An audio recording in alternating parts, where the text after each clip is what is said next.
softened. She's guiding you through the dreamscape. But this world, this jungle, it's just as dangerous. That night, under a sky where stars blinked like distant fires, Alina entered the dreamscape once more. Ellis awaited her amid a swirling garden of petals and shadows. The dreamscape was alive, pulsing with the memories of King Velen and the jungle empire's shadowed past. Floral patterns blossomed and twisted around them, scent thick and intoxicating, carrying echoes of long-forgotten rituals. The factions close in. Ellis's voice was a soft murmur against the hum of petals. You must learn to cloak the flower's essence within the dream, hide its power where no waking eye can find it. Alina reached out, touching a glowing petal that rippled beneath her fingertips. Images flashed, visions of betrayal, battles, and the tyrant king's iron grip on the empire. Yet beneath the cruelty lay a complex soul, haunted by regrets and a vision twisted by fear. I don't want to be his prisoner, Alina said, voice trembling. But I can't just destroy the flower either. Its memories could heal if used wisely. Ellis nodded solemnly. Balance is fragile. Trust is scarce. Be cautious. Meanwhile, in the bustling memory market, Doran wove through the crowd with practiced ease. The air was thick with the scent of exotic spices and the sharp tang of memory vials being traded like precious gems. His eyes, sharp and calculating, searched for any sign of the flower's presence. Rumors had reached him, whispers of a rare bloom with unmatched power. To Doran, it was not just a prize, but a means to cement his dominance in the treacherous world of memory trade. He paused near a store where a vendor displayed shimmering orbs of stored memories. The cacophony of voices and clinking glass was a stark contrast to the silent, potent threat the flower posed. Find it, he ordered under his breath, no matter the cost. Back in the jungle, Alina found herself alone beneath the moon's silver glow.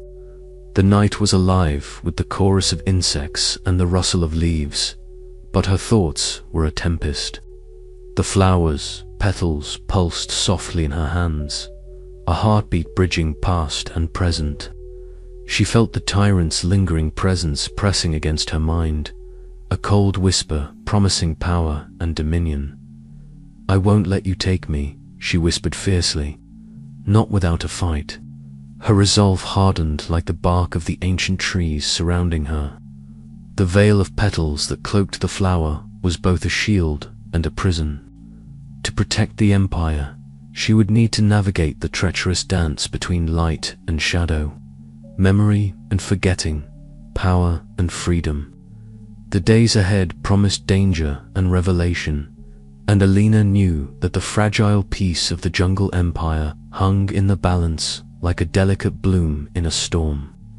As the tendrils of the past and present entwined, her journey was far from overreach.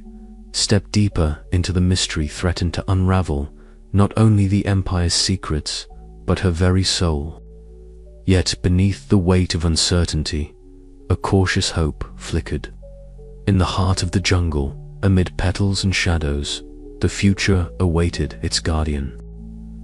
Alina Tar sat cross-legged on the woven grass mat, her green eyes fixed intently on Sari, the village elder who had agreed to share secrets long buried beneath layers of silence.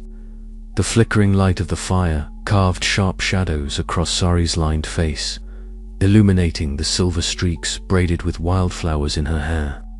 Her voice, soft yet unwavering, wove through the humid air like a haunting melody as she began the tale. Before Velen's shadow fell upon us, Sari whispered, our tribes lived in tenuous harmony, bound by ancient rites and respect for the jungle's breath. But the king sought unity not through peace, but through fear and iron.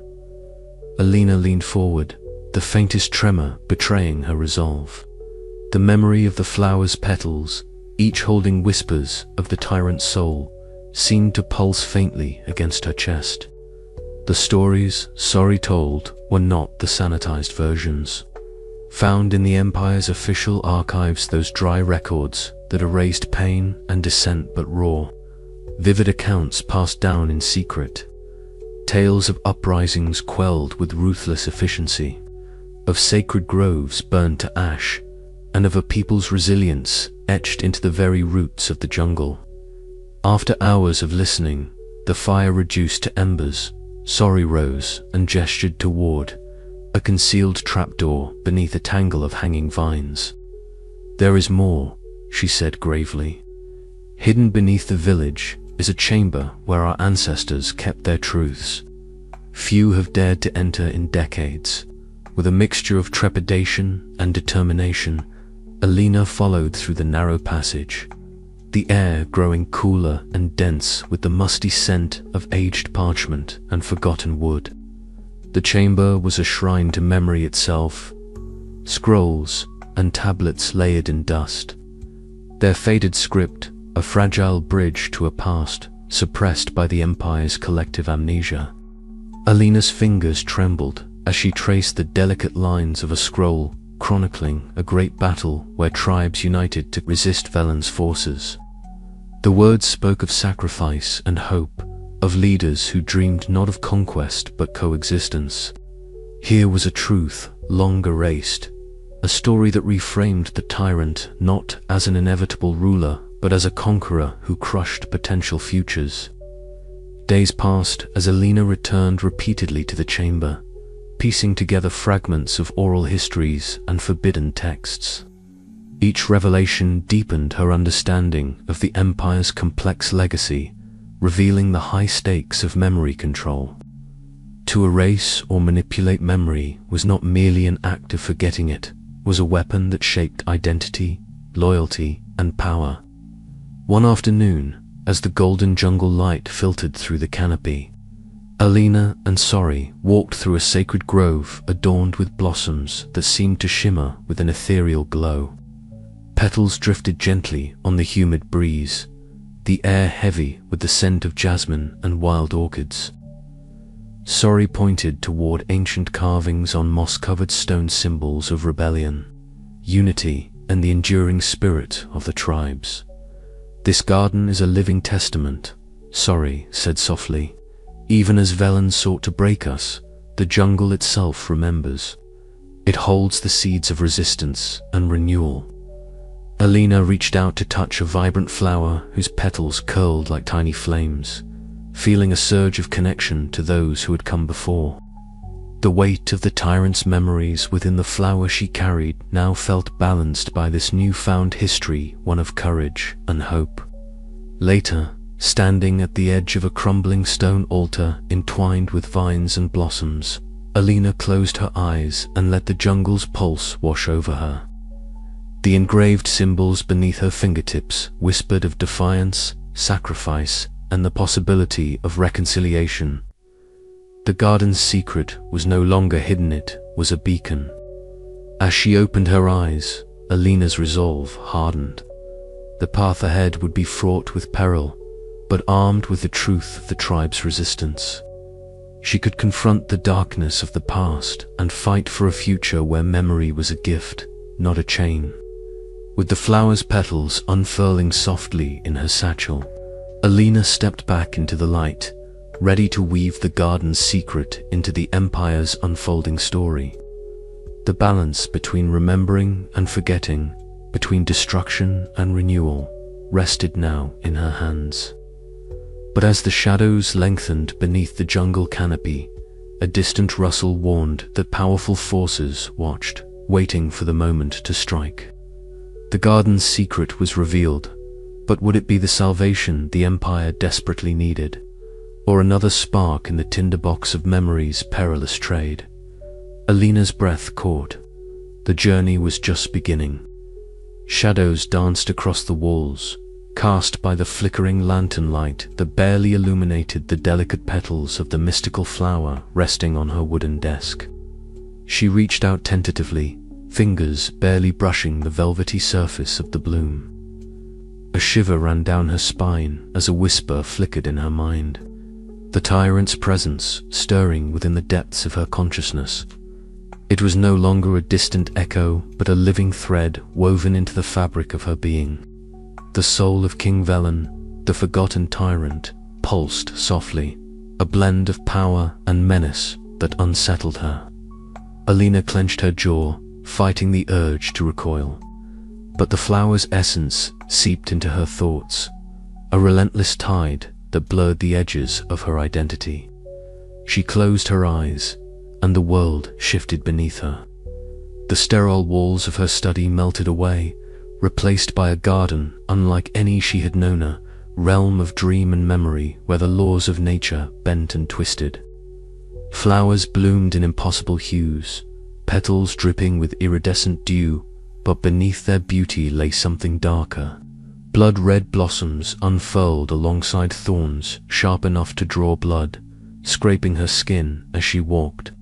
From the shadows emerged King Velen, his form woven of petals and shadows, regal yet ominous. His piercing eyes held both command and something achingly human: regret, pain, and longing.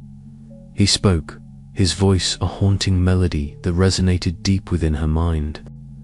He recounted his brutal victories, the unification of tribes through fear and force, but also the moments of solitude and despair that followed his reign.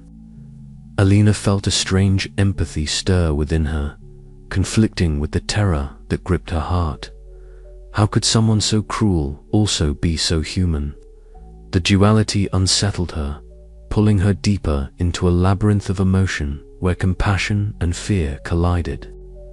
Suddenly, the dreamscape dissolved, and she found herself by the riverbank, the scent of jasmine and wet earth filling her lungs. Moro was there, his sun-tanned skin glistening with sweat, eyes sharp with concern. He spoke urgently, warning her that the flower's influence threatened to consume her, eroding the boundaries between her soul and the tyrant's. "You're slipping, Alina," he said, voice low but firm. "You have to fight it, or you'll lose yourself to him." His words echoed in her mind, stirring a tempest of doubt. Was she still the botanist who sought understanding, or was she becoming a vessel for a darkness too vast to control? Later, under the guidance of Ellis, the enigmatic dreamwalker, Alina traversed a forest of silver petals, where silence reigned and forgotten voices whispered on the breeze. Ellis's presence was a calming force, a reminder that memory was both shadow and light, pain and hope intertwined. "You must embrace both," Ellis counseled softly, her voice like the rustle of leaves. "Only then can you find balance between the past's cruelty and the future's promise." Alina nodded, feeling the weight of her struggle, but also a fragile hope taking root. The journey was far from over, but she understood now that the path to healing lay not in denial but in acceptance of the tyrant's soul, her own fears, and the possibility of redemption.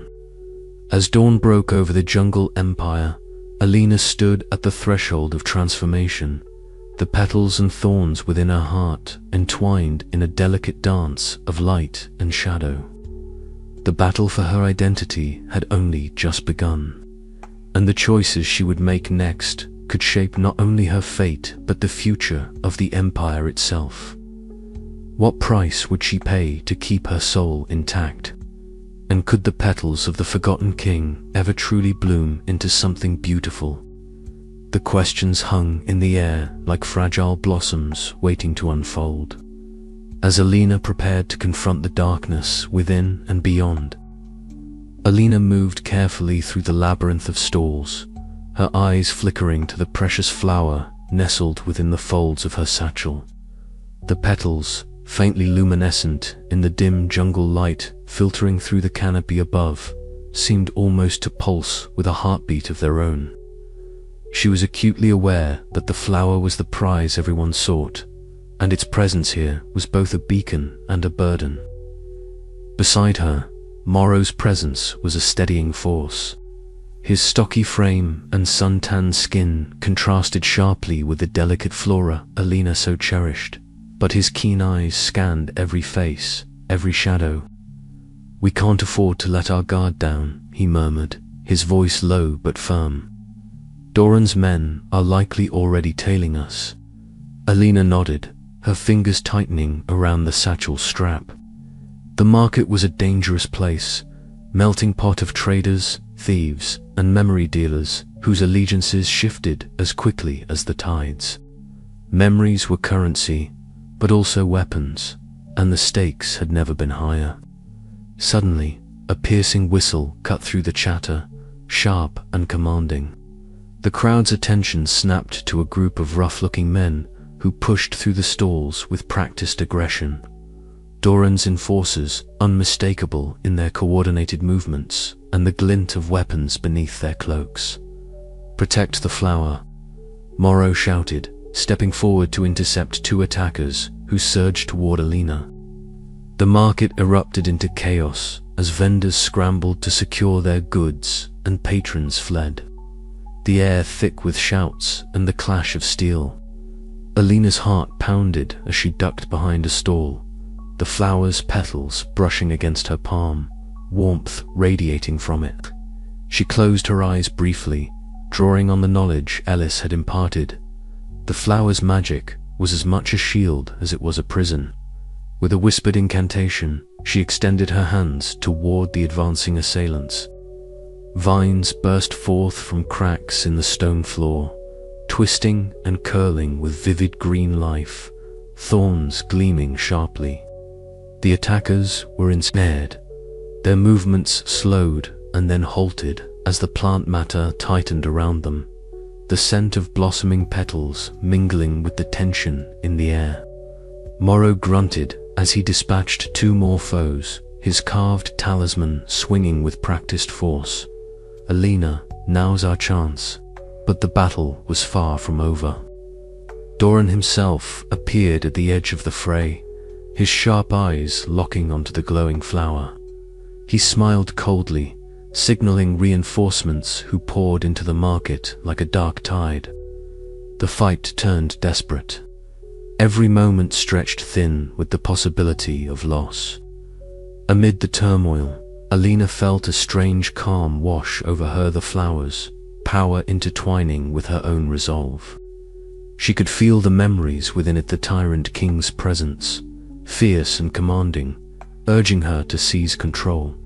But she pushed the influence back, focusing instead on the living green around her. The tide began to turn. The attackers, entangled and disoriented, started to retreat under the pressure of the combined botanical magic and Morrow's steadfast defense. Sirens wailed in the distance guards, responding to the disturbance. Breathless, Alina and Morrow found refuge behind a toppled cart, their eyes meeting in a moment of shared relief.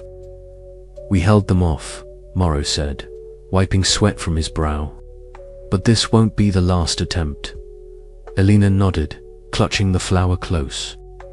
The market was scarred, but the battle had revealed something crucial there: bond, their strengths, and the unyielding importance of the flower they guarded. As the guards arrived, dispersing the remnants of the attackers, Alina's gaze drifted to the glowing petals. The memory market siege was over, but the war for the Empire's soul was just beginning, and she was ready to face it, whatever the cost.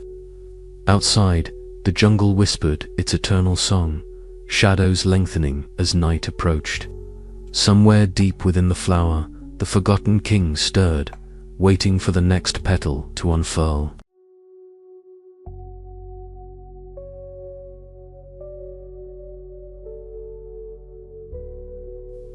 The silver-haired dreamwalker moved with a fluid grace, petals drifting from her cloak like whispers caught in a gentle breeze. Alina's heart pounded with a mixture of anticipation and unease. The previous dreams had been passive, visions intruding unbidden. But now she was stepping willingly into the realm where memories lived and lingered. A place where time was less a line and more a tangled thicket. Ellis paused before a curtain of translucent petals, their edges flickering with iridescent light. "Beyond this veil lies the garden of lost souls," she said softly, her voice like a melody woven from the jungle's own sighs.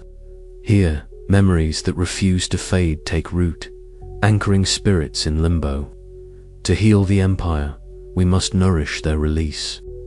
Alina reached out, her fingers trembling as they brushed the petals. A cool rush enveloped her, and the world shifted. They stepped into a vast garden bathed in twilight hues, where flowers bloomed with faces and voices murmured beneath leaves. The landscape was both beautiful and sorrowful, a living testament to history's refused and pain unspoken. Ethereal figures drifted like fading blossoms caught in a restless wind. Their forms flickered, half-formed and fragile, eyes wide with confusion and longing. Alina's breath caught as she recognized the unmistakable ache of souls weary from being trapped in their own memories. "These are the forgotten," Ellis explained, kneeling beside a figure whose translucent hands clutched spectral vines binding it to a twisted tree of memories. Bound by grief, fear, or regret, they cannot move on without aid. Alina swallowed her fear and stepped forward. "How do we help them?" she asked. "Touch them," Ellis said, "and let the flower's magic flow through you. It weaves memory and life, untying what binds. But be warned, these souls carry echoes of pain that can reach deep into your own heart." Gathering her courage, Alina extended her hands toward the trapped spirit. As her fingers neared the spectral vines, a soft glow emanated from the flower she carried, pulsing like a heartbeat. Warmth spread through her palms, and the vines trembled, loosening their grip. Suddenly, the spirit's anguished face twisted in a silent scream, memories of betrayal and loss washing over Alina in vivid flashes of shadow and flame. She staggered but held firm, focusing on the gentle light radiating from her hands. Slowly, the vines unraveled, dissolving into motes of shimmering dust. The spirit's eyes softened, and a peaceful smile blossomed before it faded into a cascade of glowing petals that drifted upward and vanished. Alina exhaled, her body trembling from the intensity. Ellis placed a steadying hand on her shoulder. "You have the gift," she said quietly, "but the path is perilous. Each soul freed strengthens the Empire's healing, yet also deepens your bond with the flower and with the King's lingering presence." As they moved deeper into the dreamscape, Ellis chanted ancient words, petals swirling around them in luminous spirals. The dreamscape shifted and twisted, revealing scenes from the Empire's tangled past tribes united by fear. Gardens blooming with both beauty and blood, memories folding over one another like tangled vines. Alina's senses were overwhelmed by the mingling of sight, sound, and feeling. She saw children's laughter echo through the leaves, heartrending cries hidden beneath the canopy, and the steady pulse of life intertwining all. The weight of the Empire's collective memory pressed upon her.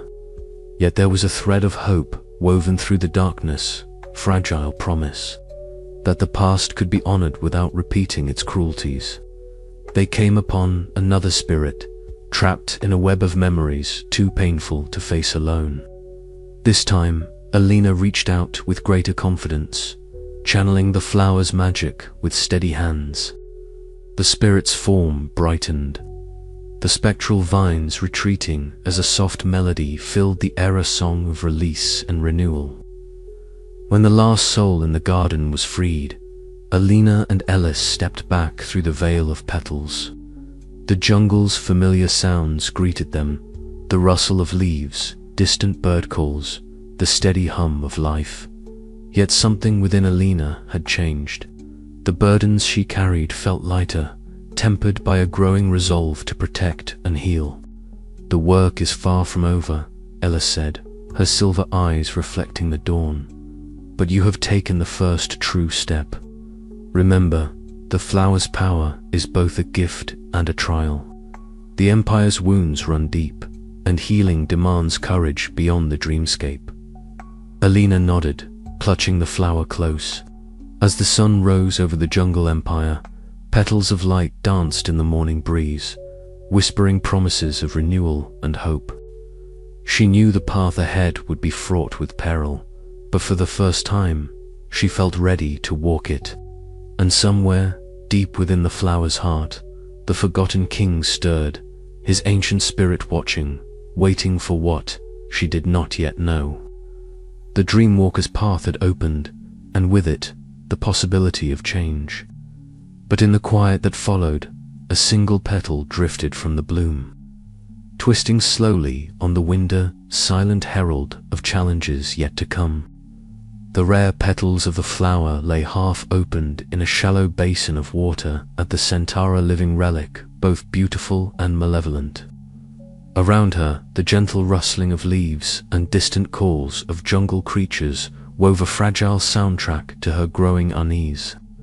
But beneath this natural symphony, a whisper threaded through the air, a subtle and insistent murmur that she could no longer ignore.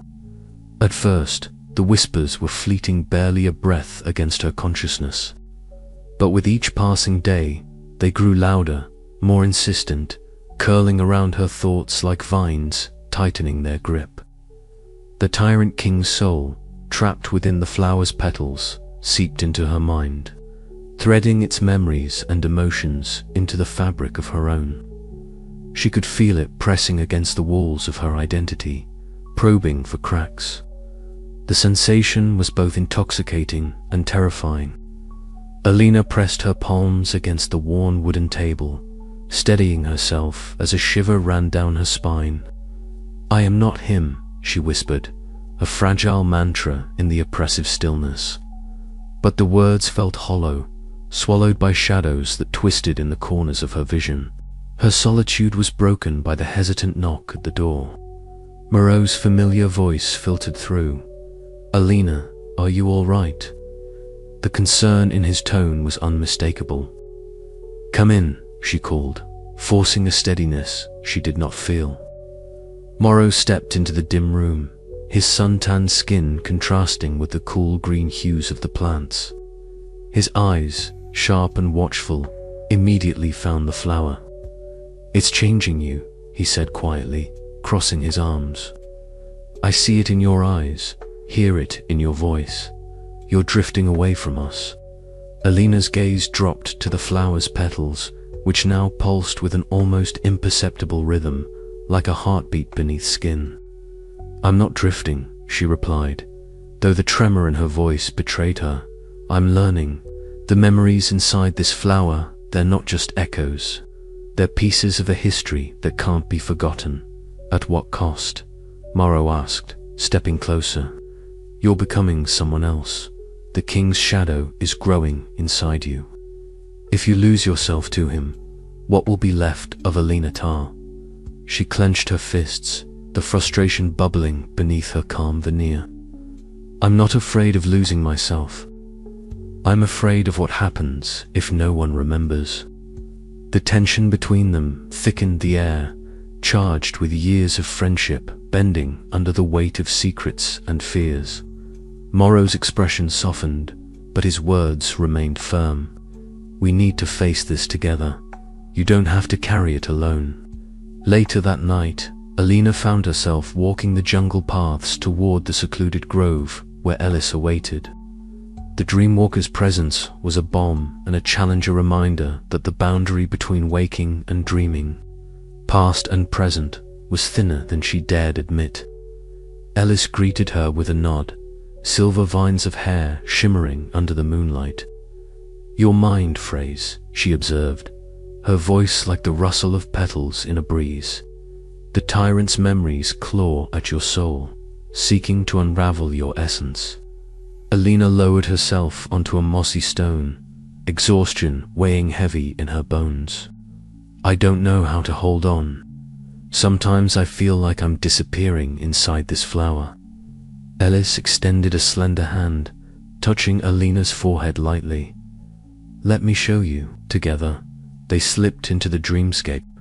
The world blurred into mist and petals, colors swirling like liquid light.